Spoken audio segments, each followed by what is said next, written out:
OBD de trouble code description technique Shift solénoïde G stock on. Qu'est-ce que cela signifie?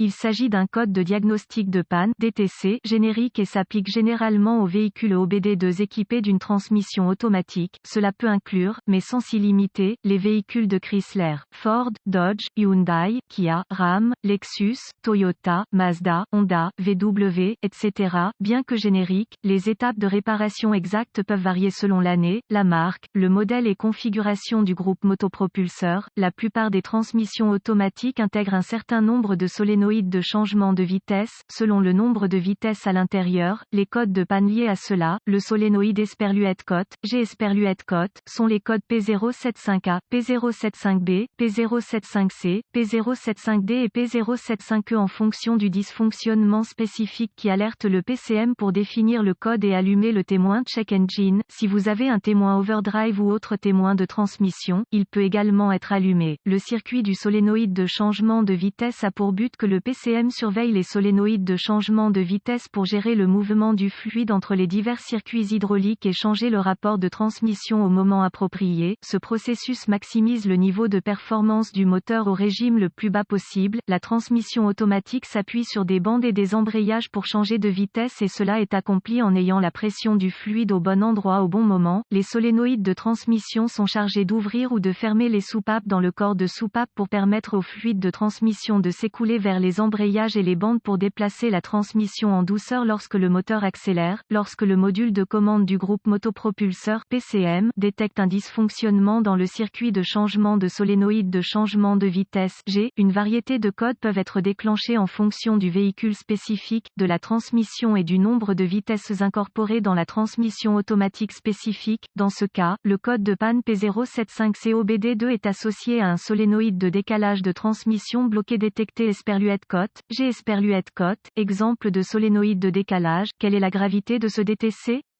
La gravité de ce code commence normalement comme modérée, mais elle peut évoluer vers un niveau plus sévère rapidement lorsqu'elle n'est pas corrigée en temps opportun. Quels sont certains des symptômes du code?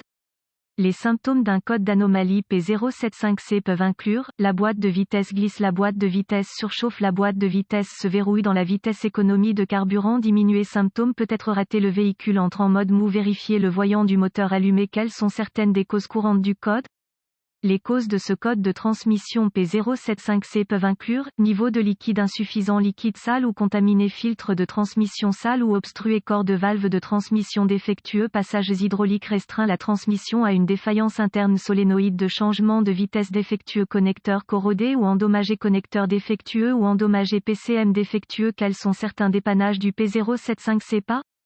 Avant de commencer le processus de dépannage pour tout dysfonctionnement, vous devez rechercher les bulletins de service technique (BST) pour le véhicule spécifique par année, modèle et transmission. Dans certaines circonstances, cela peut vous faire gagner beaucoup de temps à long terme en vous pointant dans la bonne direction. Vous devriez également vérifier les enregistrements du véhicule pour vérifier la dernière fois que le filtre et le liquide ont été changés si possible. Inspection du fluide et du câblage. La première étape consiste à s'assurer que le niveau de fluide est correct et à inspecter l'état du fluide pour détecter toute contamination. Ensuite, une inspection visuelle approfondie pour vérifier le câblage associé pour des défauts évidents tels que le grattage, le frottement, les fils nus ou les points de brûlure doit être effectué. Ensuite, vérifier les connecteurs et les connexions pour la sécurité, la corrosion et les broches endommagées. Ce processus doit inclure tout le câblage et les connecteurs des solénoïdes de transmission, de la pompe de transmission et du PCM. Sur la base de la configuration, la liaison de transmission doit être inspectée pour les problèmes de sécurité et de liaison. Étapes avancées. Les étapes avancées deviennent très spécifiques au véhicule et nécessitent un équipement avancé approprié pour fonctionner avec précision. Ces procédures nécessitent un multimètre numérique et les références techniques spécifiques au véhicule. Les exigences de tension seront très basées sur l'année et le modèle spécifique du véhicule. Vous devez suivre le tableau de dépannage spécifique à votre véhicule. Contrôle de continuité. Les contrôles de continuité doivent toujours être effectués avec l'alimentation coupée du circuit et les lectures normales pour le câblage et les connexions doivent être de 0 ohm de résistance, sauf indication contraire par les données techniques. La résistance ou l'absence de continuité est une indication de câblage défectueux qui est ouvert ou court-circuité et doit être réparé ou remplacé. Quelles sont les réparations courantes pour ce code?